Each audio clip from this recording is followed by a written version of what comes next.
जय सीताराम। सीता स्वयंवर की कथा। पौराणिक कथाओं के बारे में बात करें तो राजा जनक भगवान शिव के वंशज थे और भोलेनाथ का धनुष उनके राजमहल में रखा गया था। एक बार महाराज जनक ने अपनी पुत्री सीता के स्वयंवर की घोषणा के साथ यह भी ऐलान कर दिया कि जो धनुष की प्रत्यंचा को चढ़ा देगा उसी से मेरी पुत्री सीता का विवाह होगा। शिव धनुष को कोई साधारण धनुष नहीं था, बल्कि उस काल का ब्रह्मास्त्र था।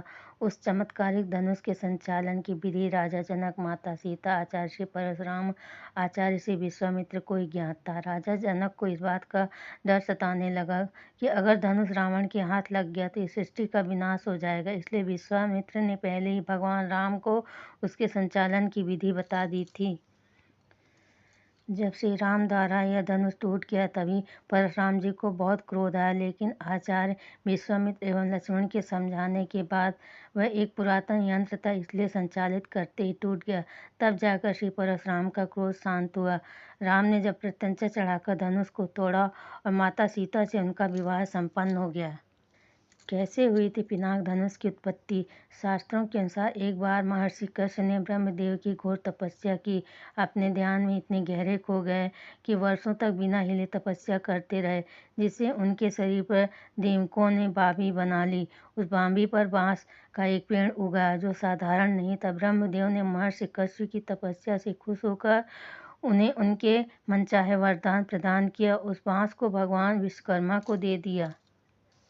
इनसे विश्वकर्मा जी ने दो शक्तिशाली धनुष सारंग और पिनाक बनाए, जिससे ये श्रीहरि विष्णु को उन्होंने सारंग और भगवान शिव को उन्होंने पिनाक धनुष प्रदान किया। भगवान शिव ने इस धनुष को त्रिपुरासुर को मारने में उपयोग किया और देवों को सौंप दिया।